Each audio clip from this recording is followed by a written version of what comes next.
حضرت عمر زیادہ واقعات کو تیرا سال کے بعد کے پر حضرت عمر بائے نبوت کے 36 سال 47 برس میں اسلام لایا تھا. اس سے پہلے 40 مرد رہ گیا تھے میں اسلام نہ لاتا ہے. یہ موضوع بدائی حضور کے قتل کرنے کے ارادہ پر ہوئے تھے. اللہ نے اسلام کی نبی کو عطا فرما دیا. حضرت عمر کے پاس ضرورت اس کی وجہ سے لوگوں کے درمیان بہت اونچے نظارے آتے ہیں. گویا شرائط پر بیٹھی ہے. اس کے بعد محفوظ اور طاقتور تھی. اس سے پہلے شدت اسلام میں تھی. حضرت عمر اسلام آنے کے بعد اسلام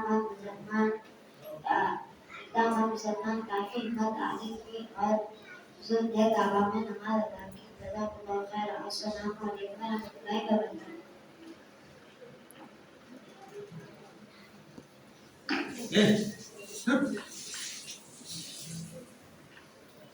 سبحان اللہ. بہت ہی اچھے انداز میں موصوف حضرت عمر فاروق رضی اللہ تعالی عنہ کے متعلق کچھ باتیں پیش فرما رہے تھے. اب میں ان کے بعد ایک چھوٹی سی طالبہ جن کا نام مسکان ہے کہ وہ آئے اور کلمات اسلام پیش فرمائیں.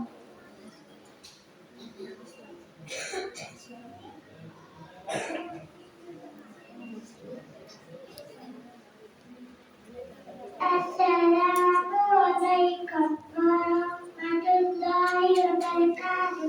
آج میں آپ کے سامنے اسلام کے بنیادی کلمے پیش کروں گی. میں امید کرتی ہوں کہ آپ میرا سوالت کریں گے. آپ پر کلمہ طیب نام پاک لا الہ الا اللہ محمد رسول اللہ. کلمہ شہادت معنی گواہی دینا. اشہد ان لا الہ الا اللہ واشہد ان محمدًا عبدہ ورسولہ. ثم کلمات تمجید معنی اللہ تعالیٰ کی حضور کی بیان کرنا. سبحان اللہ والحمد للہ ولا الہ الا اللہ واللہ اکبر ولا حول ولا قوة الا باللہ العلی العظیم. جزاک اللہ خیر. السلام علیکم ورحمۃ اللہ وبرکاتہ. سبحان اللہ. ماشاء اللہ. بہت ہی اچھے انداز میں یہ چھوٹی سی طالبہ جو سو کلمہ پیش فرما رہے تھے. اللہ تعالیٰ طالبہ کی علم میں خوب ترقی اور عطا فرمائے. اب میں ان کے بعد محبوب فاطمہ کو دعوت دیتا ہوں کہ وہ آئے اور عشرہ مبشرہ پیش فرمائے.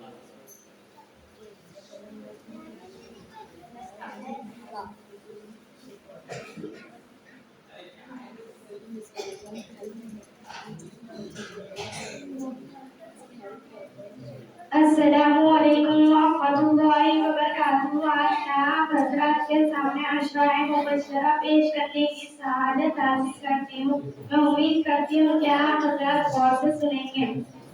عشرہ مبشرہ یعنی وہ 10 صحابہ جنہیں حضور صلی اللہ علیہ وسلم نے دنیا ہی میں جنت کی بشارت دی گئی ہے اور انہیں ایک ہی مجلس میں خوشخبری سنا دی. وہ 10 خوش قسمت صحابہ یہ ہے: حضرت ابوبکر، حضرت عمر، حضرت عثمان، حضرت علی، حضرت طلحہ، حضرت زبیر بن عوام، حضرت سعد بن ابو وقاص، حضرت ابو عبیدہ بن جراح، حضرت عبد الرحمن بن زید، حضرت سعید بن زید رضی اللہ تعالیٰ عنہ اجمعین. اللہ تعالیٰ سے دعا کرتی ہوں کہ اللہ تعالیٰ ہم سب کو ان جیسی صفات عطا فرمائے اور ان کے نقش قدم پر چلنے کی توفیق عطا فرمائے. آمین. جزاک اللہ خیر. السلام علیکم ورحمۃ اللہ وبرکاتہ.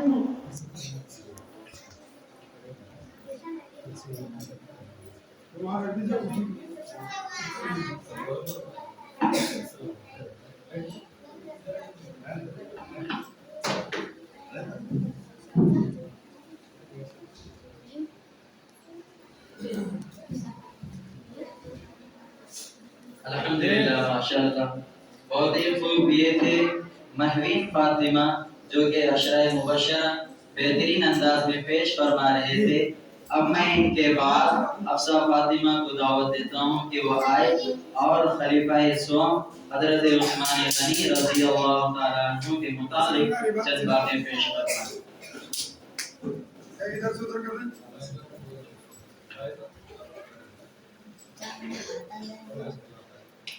السلام علیکم ورحمۃ اللہ وبرکاتہ.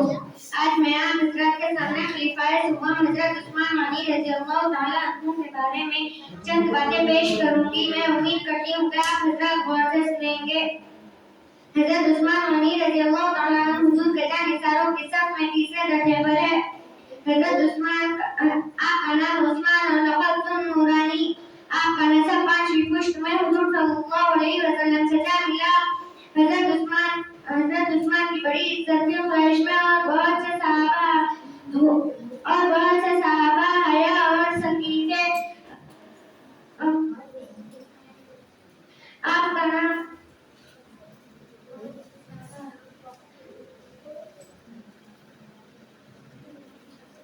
بولو بولو بولو.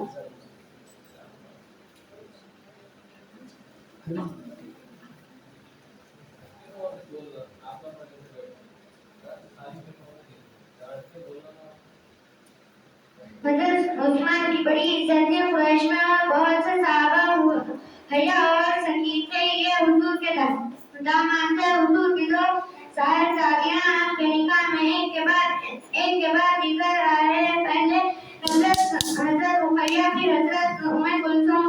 حضرت عثمان حضور کو اتنی محبت تھی کہ اسلام لانے کے فوراً بعد حضرت رقیہ سے ان کا نکاح کروا دیا. پھر ان کا انتقال ہونے بعد دوسری بیٹی حضرت ام کلثوم کا نکاح ان سے کروا دیا. پھر ان کا انتقال ہونے بعد فرمایا کہ اگر میری کوئی اور بیٹی ہوتی تو میں ان کا بھی نکاح کروا دیتا. حضرت عثمان مالداری اور سخاوت میں مشہور تھے. اور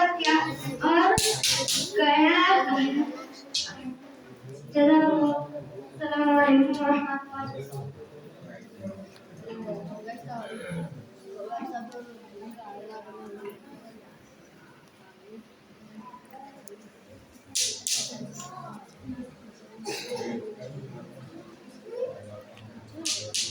الحمدللہ یہ تھے حفصہ فاطمہ جنہوں نے چند عذر کے بنا پر یاد نہیں کر سکے.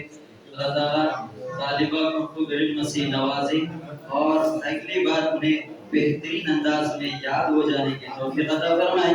اب میں ان کے بعد پھر سے ایک بار دوسری بار موقع دیتے ہوئے فائزہ خاتون کو دعوت پیش کرتا ہوں کہ وہ آئے اور نعت پاک پیش فرمائے کہ محمد سے وفاتوں نے تو ہم تیرے ہیں، یہ جہاں چیز کیا ہے لوگ قلم تیرے ہیں. فائزہ خاتون آئے اور نعت پاک پیش فرمائے.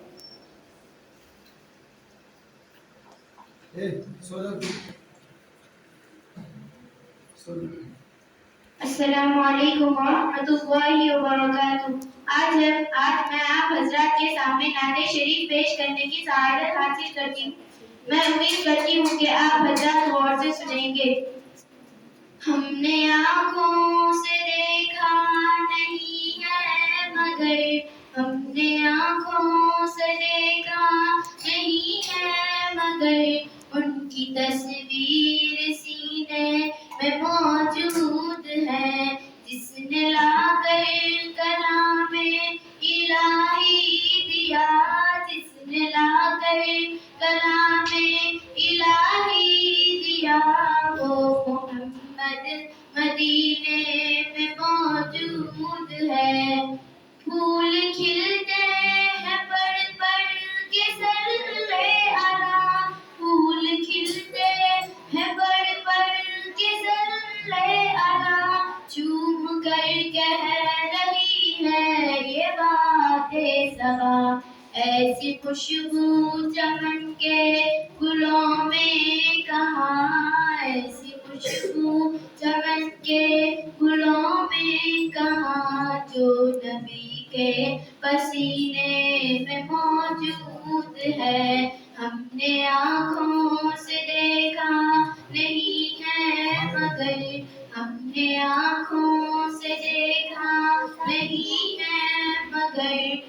کی تصویر سینے میں موجود ہے. ہم نے مانا کہ جنت بہت ہے ہنسی.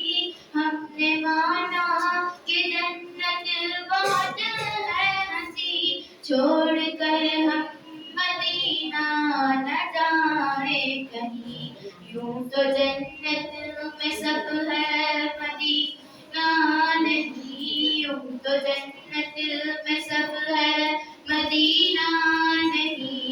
اور جنت مدینے میں موجود ہے. ہم نے آنکھوں سے دیکھا نہیں ہے مگر.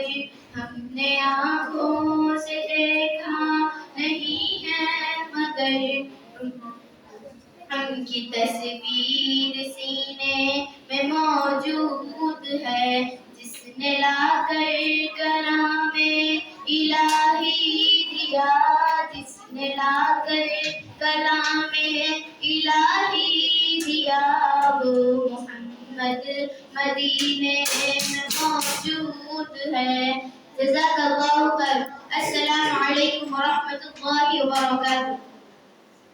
سامنے دیکھیے، سامنے پیچھے دیکھنے کا نہیں رہتا، اور یہ لوگوں کو دیکھنا. الحمدللہ، ماشاء اللہ، اللہم زد فزد. بہت ہی بہترین انداز میں نعت پاک پیش فرما رہے تھے. یوں لگ رہا تھا کہ طالبہ نعت پاک پیش فرماتے رہے اور ہم سامعین سماعت کرتے رہے. اب میں ان کے بعد تہذیب و تمدن کے دائرے میں رہتے ہوئے ایسے شخصیت کو مدعو کرنا چاہ رہا ہوں جو کہ ہمارے ادارے کے بانی و ناظم حضرت مولانا انصار علی اشتیاق صاحب دامت برکاتہم مد ظلہم عالی کو دعوت اسٹیج دیتا ہوں اس شعر کے ساتھ کہ مہر تباہ تو کیڑنے ڈالتا ہے ذرے ذرے پر. چمک جاتا ہے وہ جس میں نور استعداد ہوتا ہے. اور کمال بیان ہر شخص کو میسر نہیں ہوتا. اور کمال بیان ہر شخص کو میسر نہیں ہوتا. ہزاروں میں کوئی مجنو کوئی فرہاد ہوتا ہے. حضرت والا سے گزارش ہے کہ وہ آئے اور ہم سامعین کو اپنی سریلی خطابت سے نوازیں.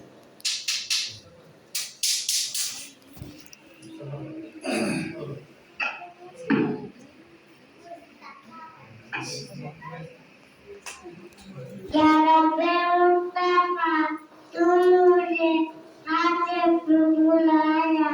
آنکھی میں دیکھوں آنکھ سے کعبہ تیرا.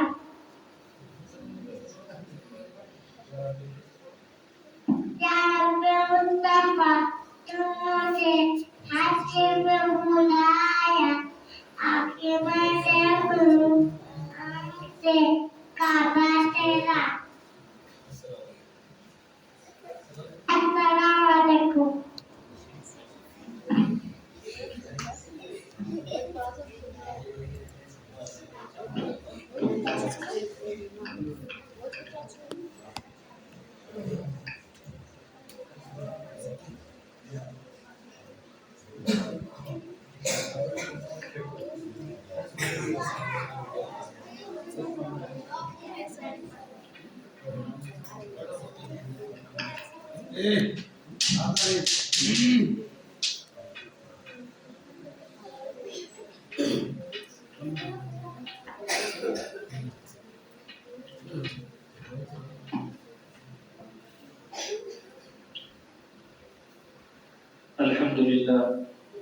الحمد لله رب العالمين والعاقبة للمتقين والصلاة والسلام على أشرف الأنبياء وسيد المرسلين وعلى آله وأصحابه أجمعين.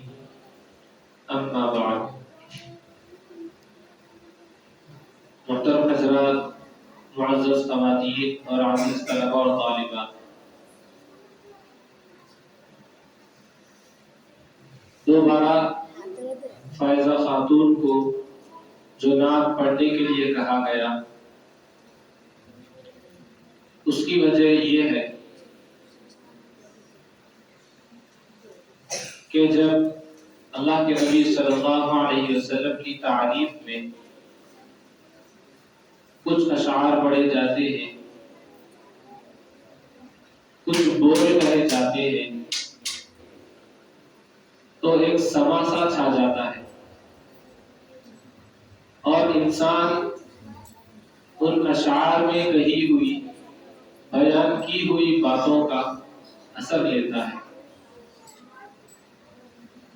عربی کا ایک مقولہ ہے کہ الشعر سحر، کہ شعر میں ایک جادو ہے، ایک چیز جو انسان ایک گھنٹہ بیان کرے اس کا اثر کسی دوسرے پر اتنا ظاہر نہیں ہوتا، مرتب نہیں ہوتا جتنا ایک شعر کا ہو جاتا ہے۔ اسی لیے ہمیں چاہیے کہ ہم نعتیں سننے کا معمول بنائیں۔ نعت گوئی، نعت کی سماعت کرنا، دراصل یہ اللہ کے نبی صلی اللہ علیہ وسلم کا ذکر خیر ہے۔ اسی لیے صحابہ کرام میں ہم دیکھتے ہیں بہت سارے صحابہ اور اسی طرح صحابیات میں ہمیں نظر آتا ہے کہ وہ بڑی بڑی شاعرات تھیں۔ غزوات کے موقع پر، جنگوں کے موقع پر خصوصاً اللہ کے نبی صلی اللہ علیہ وسلم شعراء کو آگے کرتے تھے۔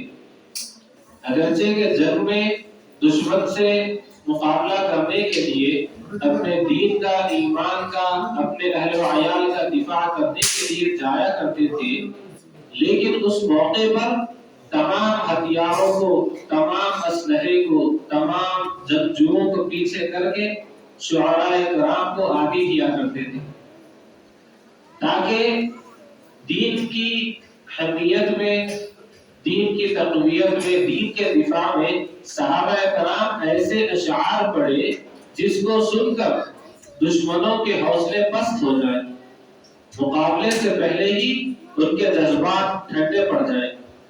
اور اسی طریقے سے اپنے مسلمان صحابہ کرام جنگجوؤں کے اندر جذبات میں اضافہ کرنے کے لیے، ولولے کو مزید گرمانے کے لیے صحابہ کرام جب پڑھا کرتے تھے تو جتنے بھی جنگ میں شریک ہوا کرتے تھے اللہ اکبر کے نعرے بلند کر کر دین کے دفاع کے لیے، دشمن کے مقابلے کے لیے وہ لوگ کمر بستہ ہو جایا کرتے تھے۔ تو شعر میں یہ طاقت ہوتی ہے۔ تو اسی لیے ہم معمول بنائیں حمد باری تعالیٰ سننے کا، نعت پڑھنے کا، نعت سننے کا۔ اس سے انسان کے اندر ایمانی، دینی جذبات میں اضافہ ہوتا ہے، جذبات میں اضافہ ہوتا ہے۔ کتنی ایسی ہستیاں ہیں جن کی زندگیاں نعت سن کر، نبی کی تعریف سن کر اشکبار ہوئی اور بدل گئی۔ بہرحال، اور آج جو بچوں نے مظاہرہ پیش کیا اس میں بعض ہم نے دیکھا، آپ نے سنا، سب نے سنا کہ تقریباً بچے اس میں بھول گئے، ہٹکیاں ان کو پیش آ دی۔ ہرگز ایسا نہ ہو۔ اس میں جہاں بچوں کو فکر کرنا ہے وہیں پر اساتذہ بھی فکر مند ہو۔ یہ جلسہ دراصل بچوں کے لیے رکھا جا رہا ہے۔ ان کے سرپرست آئیں گے، بچوں کو پڑھتا ہوا دیکھیں گے، سنیں گے، اور اس بہانے ایک تھوڑی دیر کے لیے بیان رکھ دیا جائے گا۔ لیکن مقصد کیا ہے اس جلسے کا؟ بچوں کے تعلیم مظاہرے۔ تو اس کے اندر جس طرح کا نکھار، خوبصورتی پیدا کرنا ہے، ہم اس بات کی کوشش کریں۔ اساتذہ خصوصاً جلسے سے پہلے ہی 3-4 دن پہلے ہی آپ ناموں کو فائنل کر لیں کہ کس کو جلسے میں پڑھانا ہے۔ ایسا نہیں کہ مہینہ بھر ختم ہو گیا، اب جلسے کی صبح میں کسی کا نام لکھا جا رہا، یا پھر کوئی ماں باپ آ کر بول دیے کہ میرے بچے کو، بچی کو جلسے میں پڑھائیے۔ ہرگز ایسا نہ ہو۔ ورنہ جو لوگ ماں باپ آتے ہیں، دیکھتے ہیں، ان کے اوپر اس کا غلط اثر بھی پڑتا ہے کہ جلسہ ہو رہا ہے لیکن بچے سے جس طرح انسان ایک گناہ کرتا ہے، گناہ پر گناہ کرتا ہے، تو اس کو گناہ کی جو نحوست ہے، جو گناہ کی چیز ہے وہ بھی ختم ہو جاتی ہے، گناہ کی جو برائی ہے وہ ختم ہو جاتی ہے۔ ایسے ہی اگر ہر جلسے میں ہمارے بچے غلطیوں کے ساتھ سناتے گئے تو بچے یہی سمجھیں کہ چلو غلطی کے ساتھ سنانا نہیں چلتا. ایسا نہیں ہونا چاہیے.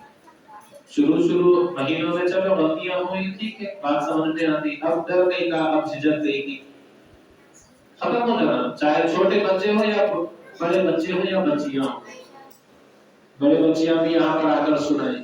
لیکن ابھی بھی وہ چیز ہے، آہستہ آہستہ ہم اس کو ختم کرنے کی کوشش کریں تاکہ ماہانہ جلسے میں آپ کا مظاہرہ اچھے سے اچھا ہو. ایسا مظاہرہ ہو جس کو ہم فخریہ انداز میں دوسرے لوگوں کو بھی بتا سکیں. ایسا نہ ہو کہ آپ پڑھ رہے ہیں اس میں اٹکیاں آ رہی ہیں، آپ بھول رہے ہیں، آپ ہنس رہے ہیں. ایسا نہ ہو. اس کے لیے مہینہ آپ کو مل رہا ہے، آپ گھر میں مشق کیجیے، صاحب کے پاس آپ مشق کیجیے. اساتذہ اس بات کو نوٹ کر لیں. اگر بچے تیار نہیں ہیں تو ہم جلسہ نہیں رکھیں گے. جلسے کو ہم آئندہ ہفتہ، اگرچہ کہ جلسہ ہر مہینے کے پہلے ہفتے کو رکھا جاتا ہے، لیکن کسی مہینے میں اگر بچے تیار نہ ہوں تو ٹھیک ہے، ایک ہفتہ آگے بڑھا دیں تاکہ خوبصورت مظاہرے، اچھے مظاہرے، باصلاحیت مظاہرے سننے کا، دیکھنے کا موقع ملے. ٹھیک ہے، یہ بات اساتذہ ذمہ دار نوٹ کر لیں اور بچے بھی اچھے سے اچھا سنانے کی کوشش کریں. اب آخر میں ہماری جو بڑی طالبہ ہیں انہوں بھی سنائے، لیکن اس میں بھی غلطیاں ہیں. کام ہم ایسا کریں کہ کوئی اس پر نام نہ رکھے. اگرچہ کہ یہ ہماری طالب علم کی عمر ہے، ہم بھی سیکھ رہے ہیں. ہم ایسا نہیں کہ مول صاحب بن گیا، بلکہ ہماری بھی سیکھنے کی یہ بھی لائن ہے. ہم بھی سیکھ رہے ہیں، ہم بھی روزانہ سیکھتے رہتے ہیں. لیکن جتنا ہو سکے ہم اس میں اپنی غلطیوں کو دور کرتے جائیں، بھول کو ہم دور کرتے جائیں. ذہن کا حافظے کا یہ حال ہوتا کہ انسان جتنا یاد کرتا اس کی یادداشت میں، حافظے میں اتنا ہی اضافہ ہوتا. لیکن ہم یہاں دیکھ رہے ہیں کہ ہر مہینہ ہمارے بچے سنا رہے ہیں لیکن وہی غلطیاں ہیں. حافظے میں کہیں پر جو ہے مضبوطی نہیں آ رہی. ہرگز ایسا نہ ہو. بچے بھی، سرپرست بھی، استاد بھی اس بات کو نوٹ کریں. اگر تیار نہ ہو تو آئندہ ہفتہ کر دیں. ٹھیک، آئندہ جلسوں میں انشاءاللہ بغیر غلطی کے، بغیر جو ہے سستی کے اور بھول کے انشاءاللہ آپ کے مظاہرے ہوں گے. ٹھیک ہے، سب اچھا یاد کریں گے نا انشاءاللہ. باقی ابھی جو مہینہ ہمارے سروں سے گزر رہا ہے، جس کو ربیع الثانی کہا جاتا ہے اور ربیع الاخر بھی کہا جاتا ہے، اور خصوصاً اس مہینے کی یاد دہانی ایک جلیل القدر ولی پیران پیر، جن کو ہم حضرت شیخ عبد القادر جیلانی رحمۃ اللہ علیہ کے نام سے یاد کرتے ہیں. آپ کے نام سے موسوم ہے اور آپ ہی کے نام سے خصوصاً اس مہینے کو یاد کیا جاتا ہے. وہ مہینہ گزر رہا ہے. آپ کی شخصیت کیا تھی وہ ساری دنیا جانتی ہے. صرف ہندوستان کے یا پھر ایشیا کے ممالک کے لوگ نہیں، بلکہ ساری دنیا اس بات کو تسلیم کرنے پر مجبور ہے کہ آپ تمام اولیاء کرام، اولیاء اعظام کے آپ سردار ہیں، شیخ عبد القادر جیلانی رحمۃ اللہ علیہ. اور پچھلے جلسوں میں کئی بچوں نے آپ کی سیرت کے اوپر بعض تقاریر بھی پیش کی ہیں. تو ہمیں معلوم ہونا چاہیے کہ اتنے بڑے جلیل القدر ولی جو گزرے ہیں، اور خصوصاً ہم جب یہ مہینہ آتا ہے تو انہی کے نام سے، انہی کی ذات بابرکت کی وجہ سے اس مہینے کو ہم یاد کرتے ہیں. اور اس مہینے میں مختلف قسم کی عبادتیں، مختلف صدقات، نوافل اور دوسرے خیر کے دین کے کاموں میں ہم اضافہ کرتے ہیں. گھروں میں محفلیں لگائی جاتی ہیں، بچوں کو کھانا وغیرہ کھلایا جاتا ہے. لیکن ہر چیز کے پیچھے اس کی وجہ، پس منظر معلوم ہونا ہمیں ضروری ہے. جہالت کی اور ایک عالم علم کی یہی پہچان ہے کہ جو عالم ہوتا وہ تمام چیزیں پہلے جان لیتا، وہ سمجھتا کہ مجھے کیا کرنا ہے اور کیا نہیں کرنا، اس کے بعد وہ قدم آگے بڑھاتا. لیکن جو جاہل شخص رہتا اس کو قرآن و حدیث سے کوئی مطلب نہیں ہوتا، اس کو صحابہ کی سیرت سے کوئی مطلب نہیں ہوتا، اللہ والے نے کیا فرمایا ہے، اولیاء نے کیا فرمایا ہے، علماء نے کیا فرمایا ہے، اس کو اس سے کوئی مطلب نہیں ہوتا. وہ تو بس اپنے دماغ میں جو آتا ہے، جو وہ اپنی آنکھوں سے دوسرے لوگوں کو کرتا ہوا دیکھتا ہے، وہ وہی کر گزرتا ہے۔ ایسے ہی بعض چیزیں ہم اس مہینے میں خصوصیت کے ساتھ کرتے ہیں۔ اب شیخ عبد القادر جیلانی رحمۃ اللہ علیہ کی ذات آخر کیا تھی؟ آپ کی پیدائش رمضان المبارک کے مہینے میں پہلی تاریخ کو ہوتی ہے، ہجرت کے 470 ہجری میں 470 ہجری میں آپ کی ولادت باسعادت ہوتی ہے بغداد شہر میں، عراق ملک میں، اور آپ کی بستی گاؤں وغیرہ جیلان جس کو کہا جاتا ہے وہاں پر، اسی لیے آپ کے نام کے ساتھ آپ کے محلے کا، آپ کی بستی کا بھی لقب جڑ گیا، عبد القادر جیلانی، یہ جیلان کے رہنے والے تھے۔ اور بچپن ہی سے اسی لیے آپ کو بادر ذات ولی کہا جاتا ہے۔ تمام علماء اس بات پر متفق ہیں کہ پیدائش سے اللہ رب العزت نے آپ کو ولایت کا عہدہ عطا فرما دیا تھا، اسی لیے بچپن ہی سے، پیدائش ہی سے، جیسا اللہ کے نبی صلی اللہ علیہ وسلم کے ساتھ پیدائش سے پہلے اور پیدائش کے ساتھ ہی تمام تر اللہ رب العزت کے معجزات، کمالات، قدرتیں ظاہر ہو چکی تھی۔ دیکھنے والے سمجھ چکے تھے کہ جس نبی بابرکت کی پیشن گوئی توریت میں، زبور میں، انجیل میں دی گئی ہے، وہ نبی آخر الزمان اس ملک میں، اس شہر میں، اس قبیلے میں، اس گھر میں، اس خاندان میں پیدا ہوں گے۔ اور جب آپ نمودار ہوئے، آپ کی ولادت باسعادت پوری ہوئی، تب جا کر لوگوں نے جان لیا۔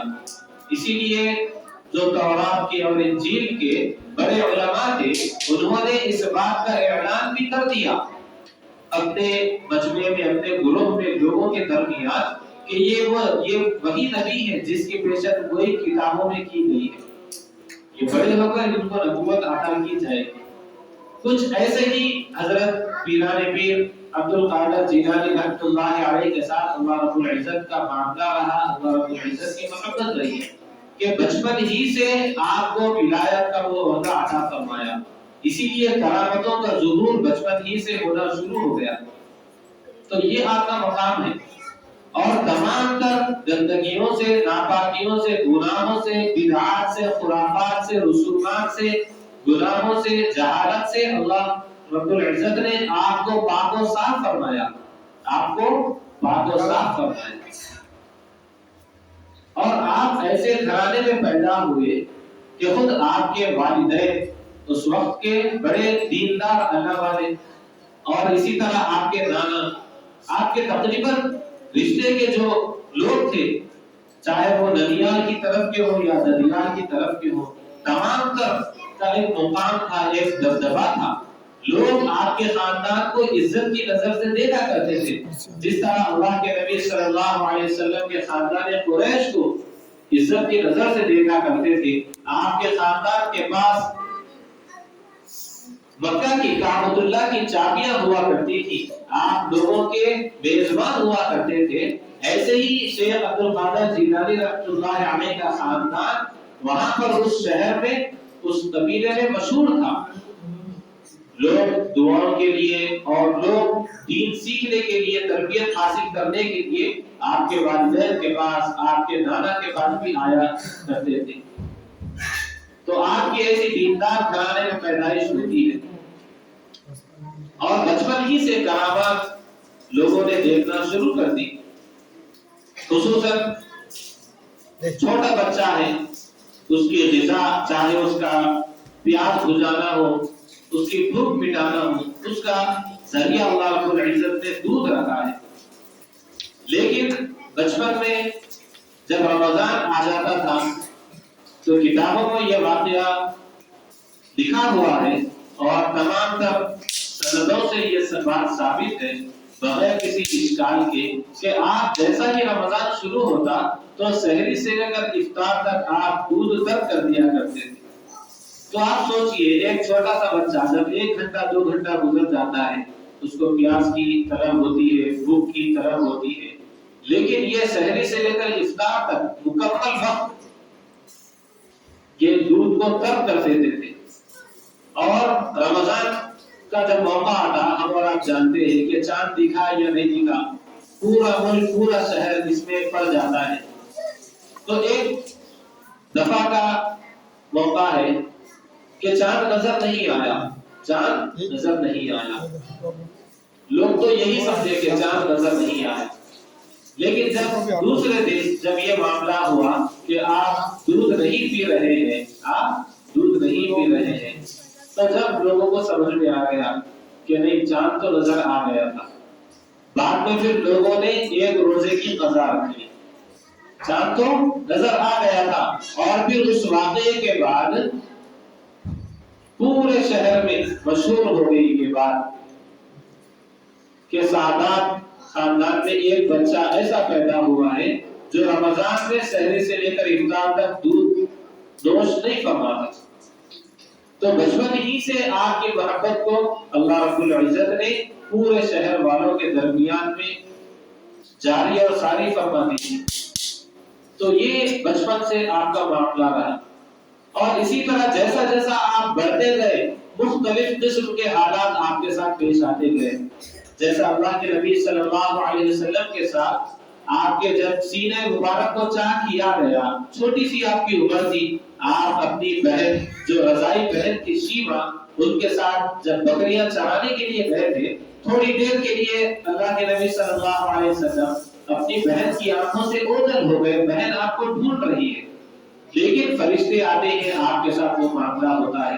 ٹھیک ایسا ہی بچپن ہی سے فرشتے آپ کا گھیراؤ کیا کرتے تھے, اور جہاں کہیں جس طرح بچپنا ہوتا ہے بچے کھیل کود کرتے ہیں, ہنسی مذاق کرتے ہیں, مختلف قسم کے لہو و لعب میں پڑ جاتے ہیں.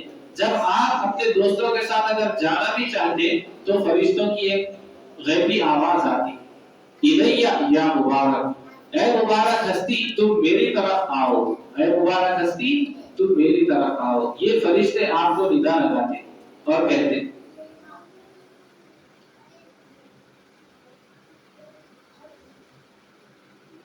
اور اسی طریقے سے ایک مرتبہ آپ ایک جس طرح جانور جاتا ہے بچے اس کے پیچھے کچھ جاتے ہیں, تو ایک مرتبہ جو ہے ایک چوپایا جا رہا تھا, آپ اس کو گائے بولیے, تو آپ جو ہے اس کے پیچھے اس کے ساتھ چلنے لگے, شاید دیکھنے کے لیے کہ جانور کیسا ہے, چونکہ بچپنا تھا. تو تھوڑی دیر آگے بڑھنے کے بعد وہ جانور پلٹتا ہے اور پلٹ کر وہ ان سے بات کرتا ہے. جانور کو اللہ رب العزت گویائی عطا فرماتے ہیں, وہ ان سے ہم کلام ہوتا ہے اور کہتا ہے کہ اے عبد القادر, آپ کو اللہ نے اس کام کے لیے پیدا نہیں کیا ہے, آپ کو اللہ تعالیٰ نے اس کام کے لیے پیدا نہیں کیا ہے کہ آپ میرے پیچھے آ رہے ہیں. میرے پیچھے آنا آپ کے وقت کو خراب کرنا ہے, آپ کا مقام یہ نہیں ہے. تو جیسا ہی آپ نے یہ بات سنی آپ پریشان ہو گئے, تعجب میں پڑ گئے کہ آخر جانور کیسا وہ مجھ سے بات کر رہا ہے. اور پھر آپ وہیں سے جو ہے گھبراتے ہوئے ڈرتے ہوئے پھر اپنے گھر واپس آتے ہیں. اور پھر یہی واقعہ ایک مرتبہ پھر آپ چھت پر جاتے ہیں تو وہاں پر دیکھتے ہیں کہ آسمان پر ایک قمر چھا چکا ہے, تجلیات برس رہی ہے اور غیبی آواز آپ کو آ رہی ہے, اور آپ کو الہامی طور پر دل پر آپ کے ڈالا جاتا ہے کہ آپ علم حاصل کریں. آپ کو وہ مختلف قسم کے مناظر بتائے جاتے ہیں. تو پھر آپ آتے ہیں اپنی والدہ کے پاس, بھاگے بھاگے اور تمام واقعات بتاتے ہیں اور والدہ سے خواہش کرتے ہیں کہ میں پڑھنا چاہتا ہوں, میں دین کی تعلیم حاصل کرنا چاہتا ہوں. اور آپ کو الہام کے طور پر ہی, کیونکہ آپ کو کوئی شخص تو وہاں موجود نہیں تھا, اللہ ہی کی جانب سے آپ کو یہ کہا گیا. تو انہوں نے کہا اپنی ماں سے کہ آپ مجھے بغداد بھیجیں, آپ مجھے بغداد بھیجیں تعلیم حاصل کرنے کے لیے. تو یہ سب اللہ رب العزت کی جانب سے طے ہو رہا ہے. ایک بچہ جو پیدا ہوا ہے کل کو وہ بڑا مقام حاصل کرے گا, کئی لوگوں کی ہدایت کا, رہبری کا, ایمان کا ذریعہ بنے گا, کئی لوگ آپ کے ہاتھ پر بیان کریں گے, اور وہ تمام تر اولیاء کا سردار بنے گا، تو بچپن ہی سے اللہ رب العزت کا آپ کے ساتھ محبت کا، شفقت کا معاملہ رہا۔ اب اس کے بعد جب آپ کا علمی سفر شروع ہوا اور راستے میں جو ڈاکوؤں کا قصہ پیش آیا، جس کو آپ بخوبی واقف ہیں کہ چونکہ آپ کے والد تو بچپن ہی میں انتقال کر گئے تھے، تو آپ کے والد کی جو میراث تھی اس میں سے 80 دینار ماں نے اٹھا کر رکھے تھے کہ 2 بیٹے تھے، ایک عبد القادر کو دیں گے اور ایک ان کے چھوٹے بھائی کو دیں گے۔ تو جب سفر شروع ہوا تو 40 دینار جو ان کے حصے کے تھے ماں نے ان کے ساتھ ہاتھ کے نیچے تھیلی سیدھی اور اس میں رکھ دیے، اور یہی نصیحت کی کہ بیٹا چاہے کچھ بھی ہو جاؤ، اور نکلتے وقت انہوں نے اپنی ماں سے یہی کہا تھا کہ ماں جب تک میں تعلیم حاصل نہیں کروں گا جب تک ہماری ملاقات نہیں ہوگی، اور ان کی ماں نے بھی ان کے ساتھ یہی عہد لیا کہ جا میں تجھے اللہ کے حوالے کر رہی ہوں اور ہماری ملاقات کل روز محشر کے دن ہوگی۔ اللہ اکبر۔ تو دونوں عہد و پیمان کے بعد پھر ماں سچائی کی، صداقت کی تعلیم دیتی ہے اور کہتی ہے چاہے جو کچھ ہو جائے تم کبھی جھوٹ نہیں بولنا، ہمیشہ سچائی کا ساتھ دینا اور سچ بولنا۔ پہلا سفر شروع ہوتا ہے، ڈاکوؤں کا محاورہ ہوتا ہے، پھر آپ سچائی کی بات کرتے ہیں، ڈاکو سمجھ میں نہیں آتا، تمام لوگوں کا سامان لوٹ لیا جاتا ہے، آپ کہتے ہیں کہ میرے پاس ہے، لیکن ڈاکو ہنسی مذاق سمجھ کر چھوڑ دیتے ہیں کہ 18 سال چھوٹا بچہ ہے۔ لیکن جب سردار تک بات جاتی ہے تو سردار آ کر دیکھتا ہے تو واقعاً 40 دینار آپ کے ہاتھ کے نیچے پائے جاتے ہیں۔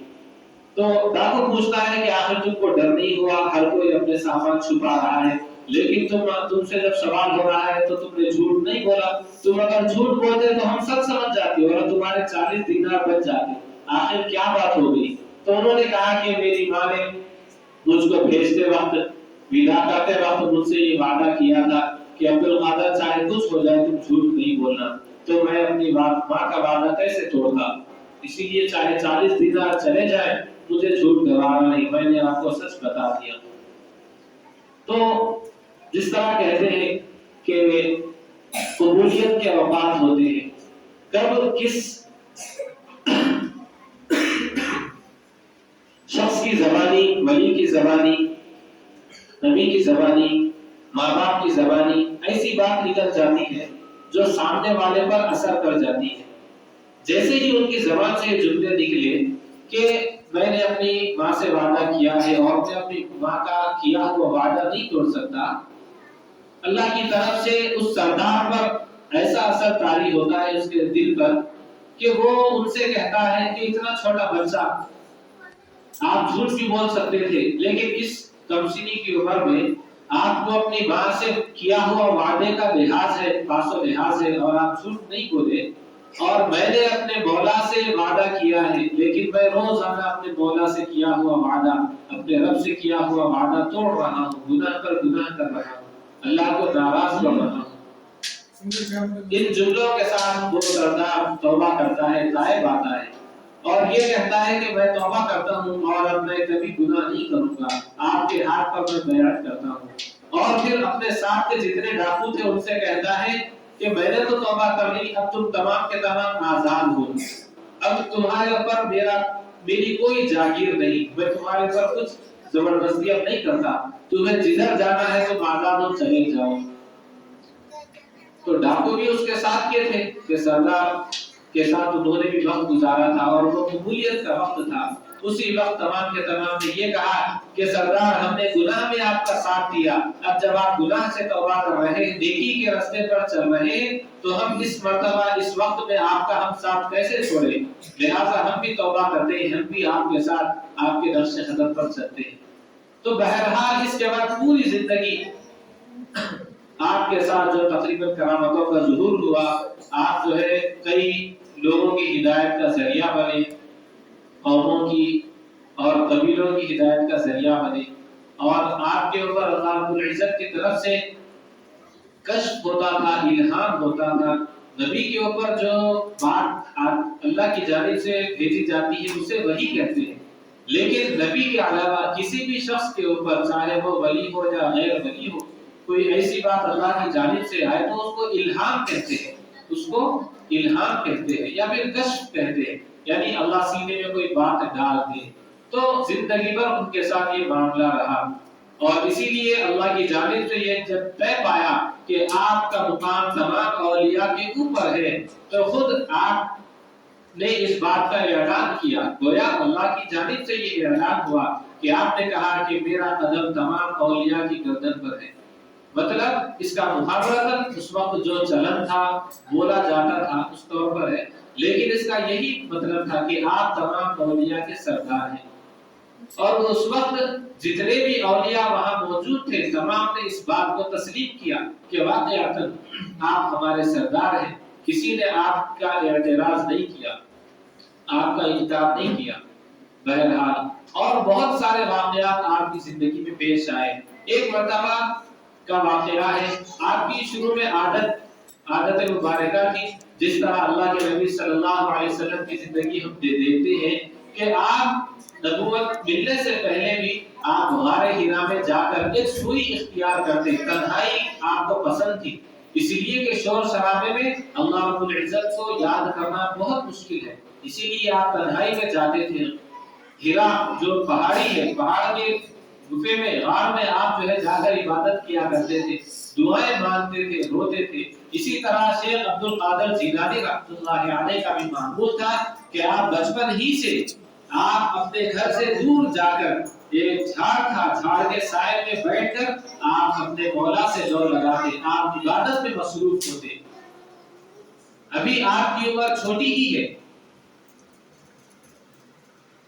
ایک واقعہ پیش آیا، وہ واقعہ یہ ہے کہ جو جھاڑ جس کے پاس جا کر آپ روزانہ عبادت کیا کرتے تھے، اللہ رب العزت کو یاد کیا کرتے تھے، اچانک سے آپ بیٹھے ہوئے ہیں، عبادت میں منہمک ہیں، مصروف ہیں، وہ جھاڑ اچانک سے روشن ہو جاتا ہے، چمکدار ہو جاتا ہے، ایسا جیسا ایک قسم کی تجلی کا ظہور ہو گیا، اور غیب سے ایک آواز آتی ہے، اے عبد القادر۔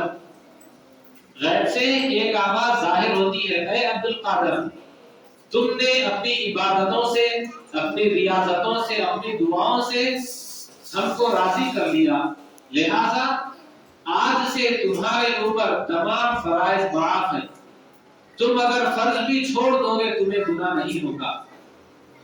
اس قسم کی آوازیں آپ کو سنائی دینے لگی۔ اس کا مطلب کیا تھا کہ اب آپ کو نماز پڑھنے کی ضرورت نہیں، آپ کو روزہ رکھنے کی ضرورت نہیں۔ فرائض تو وہی ہے نا کہ آپ نے اللہ کو اتنا خوش کر دیا کہ آپ کو اب فرض پڑھنے کی ضرورت نہیں، اگر آپ فرض چھوڑ بھی دیں گے تو اللہ آپ کی پکڑ نہیں کرے گی، مطلب یہ ہوا۔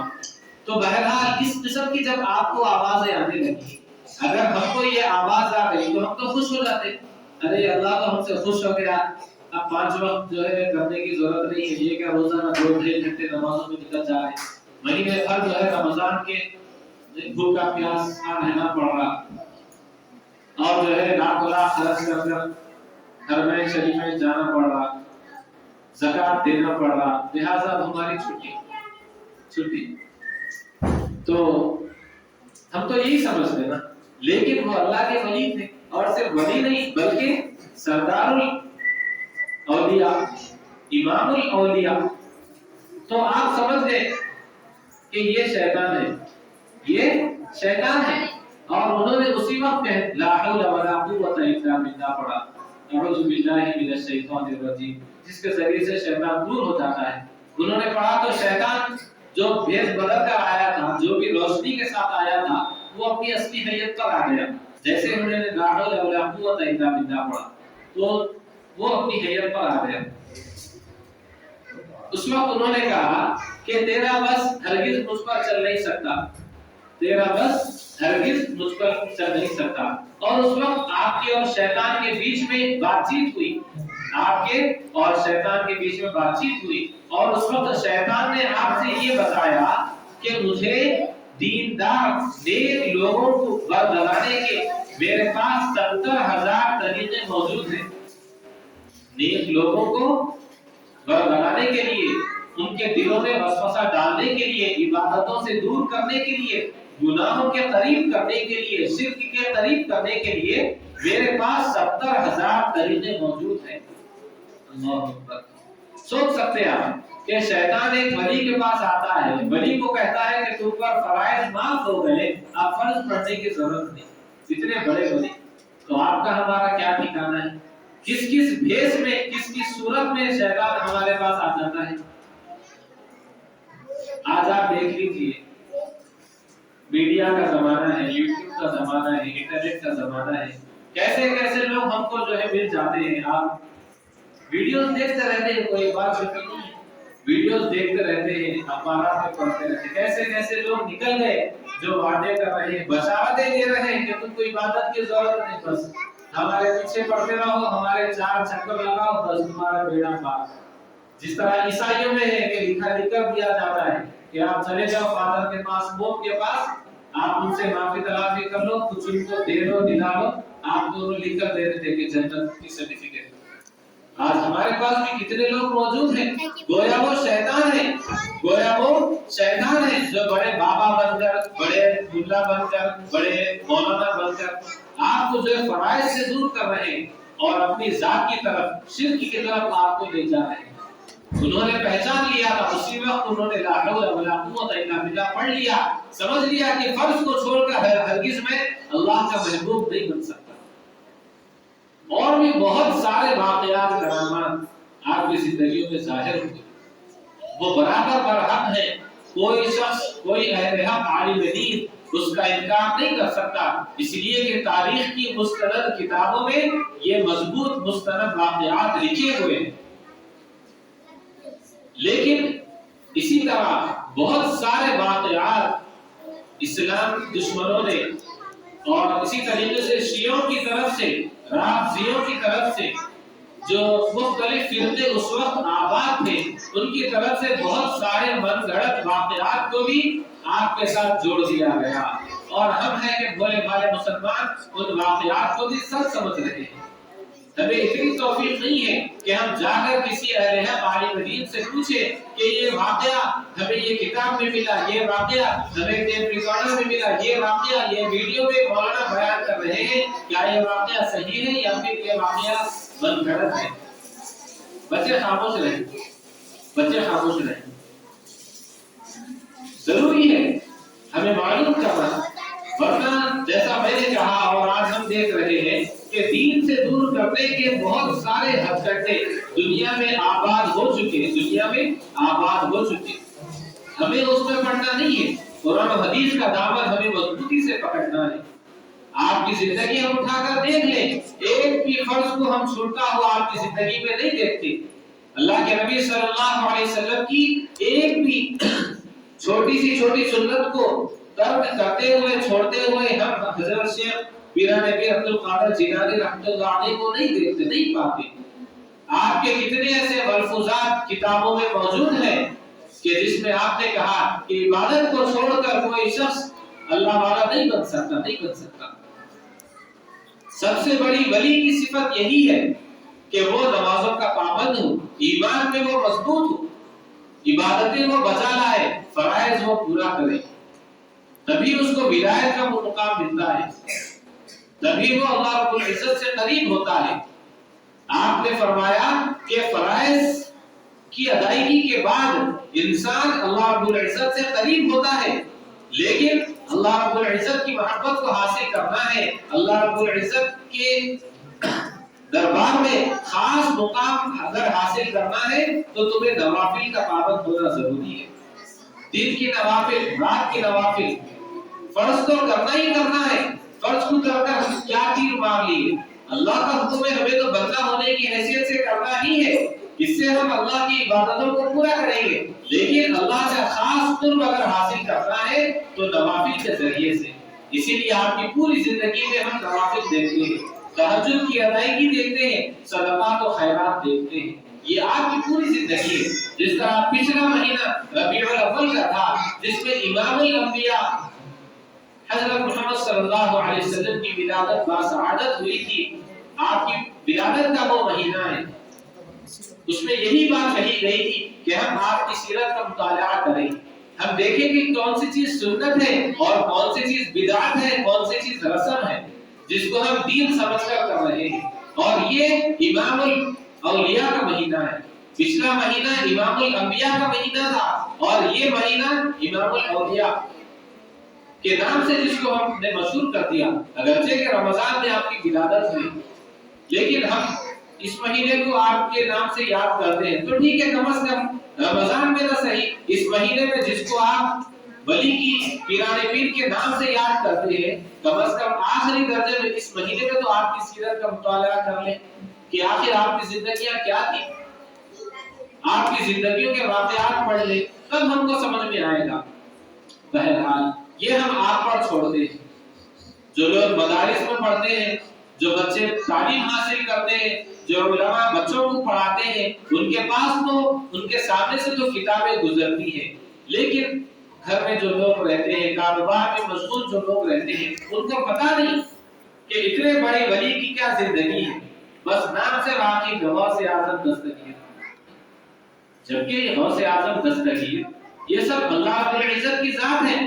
دستگیر تھامنے والا، ہم کسی شخص کو تھامنے والا کیسا کہہ سکتے ہیں؟ تھامنے والا تو اللہ رب العزت کی ذات ہے۔ بہت سارے القاب ہم جوڑ دیے ہیں جو جوڑنا نہیں چاہیے تھا۔ آپ کا نام ہم لے سکتے ہیں، پیران پیر شیخ حضرت عبد القادر جیلانی رحمۃ اللہ علیہ، لیکن بہت سارے چیزیں اس کے ساتھ ہم نے جوڑ دیا ہے جو کھلواڑ ہے آپ کی ذات کے ساتھ۔ تو بہرحال اس مہینے کو کم از کم آپ کی سیرت کے ساتھ ہم گزاریں، آپ کی زندگی کا ہم مطالعہ کریں، بنیت الطالبین، اور اسی طریقے سے بہت ساری آپ کی کتابیں ہیں جو آپ نے بنفس نفیس اپنے ہاتھوں سے لکھی ہے۔ آپ دیکھ لیں اس میں انہوں نے تمام تر، اس میں آپ کو ایمان ملے گا، اس میں آپ کو فرض ملے گا، اس میں آپ کو سنتیں ملے گی، زندگی گزارنے کے طریقے ملیں گے، اس میں رسم و رواج آپ کو ہرگز نہیں ملے گا، ڈھول تاشے ہرگز اس میں نہیں ملیں گے، گانے بجانے ہرگز اس میں نہیں ملیں گے۔ عرس کے نام پر مختلف جگہوں پر، مختلف علاقوں پر عورتوں کا مردوں کا خلط ملط ہرگز آپ کی سیرت میں زندگی میں آپ کو نہیں ملے گا۔ آج ہم دیکھ لیں، یہ تو مختصر سی زندگی آپ کے سامنے میں نے رکھ دی، لیکن اب آپ کی زندگی پر، آپ کے نام پر جو کچھ بدعات ہو رہے ہیں، خرافات ہو رہے ہیں، رسومات کو ہم نے رائج کر دیا ہے، جس کو ہم نے فجر کی نماز سے بھی زیادہ اہمیت دے دی ہے، نمازوں سے، عبادتوں سے بھی زیادہ اہمیت دے دی ہے۔ ہم کیسے بدعات میں پڑے ہوئے ہیں، کیا کچھ ہوتا ہے 10ویں 11ویں 12ویں کے ناموں سے، اللہ اکبر، مختلف ہم نے ہیلے بہانے ٹٹول دیے ہیں۔ عبادتوں کی جب بات آتی ہے تو پھر ہم سست پڑ جاتے ہیں، لاغر کمزور ہم ثابت ہو جاتے ہیں۔ یہی ولی ہے جو روز محشر کے دن ہم سے منہ موڑ لیں گے کہ تم نے ہماری سیرت کا مطالعہ نہیں پڑھا، ہمارے نام پر تم بدعات میں پڑ گئے، کیا میں نے تم سے یہ کہا تھا؟ خصوصیت کے ساتھ 11ویں کے نام پر لوگ کھانا کھلاتے ہیں۔ کھانا کھلانا کوئی بری بات نہیں ہے، ثواب پہنچانا کوئی بری بات نہیں ہے، لیکن اس کو ایک رسمی طور پر کسی خاص دن کے ساتھ جوڑ دینا، یہ سمجھنا کہ 11ویں کچھ کھانا کھلانا فضیلت ہے، ہرگز یہ کوئی فضیلت کا عمل نہیں ہے۔ آپ کسی دوسرے دن بھی کھانا کھلائیں گے اتنا ہی ثواب ملے گا جتنا 10ویں 11ویں 12ویں کو آپ کھانا کھلائیں گے۔ اور جس طرح رجب میں مختلف جو کنڈوں کے طور پر جو رسم ہے کہ بچے آئیں گے، کھائیں گے، ان کو پیسے دیے جائیں گے اور وہ اپنے ہاتھوں کو کنڈوں میں دھو کر جائیں گے، اسی طرح کا اس مہینے میں بھی بہت سارے رسم و رواج ہوتے ہیں۔ بچوں کو آپ کھانا کھلائیے، ایک مہینے میں نہیں، صرف 11ویں کے دن سال تمام آپ غریبوں میں کھانا کھلائیے۔ آپ کو اللہ نے دیا ہے، آپ صدقہ کیجیے، جن کے پاس کپڑے نہیں ہیں آپ ان کو کپڑا دیجیے، لوگ راستوں پر سردی میں اکڑ رہے ہیں، سو رہے ہیں، جا کر ان کو چادر دیجیے، کپڑا اڑائیے، یہ سب اللہ کے نبی صلی اللہ علیہ وسلم کے کام ہے، یہ سب پیران پیر رحمۃ اللہ علیہ کے کام ہے، لیکن ہم نے تمام تر کھانے کھلانے کو، اور وہ بھی خاص طریقے سے، خاص پکوانوں کے ساتھ، خاص وقت میں، ایسے بھی رسم ہے کہ فجر کے بعد بچوں کو کھلانا 7-8 بجے تک ختم کر دینا، دھوپ نہیں نکلنا، دھوپ نکلنے سے پہلے بچے کھانا کھا لینا، یہ کہاں کی رسم ہے آپ بتائیے؟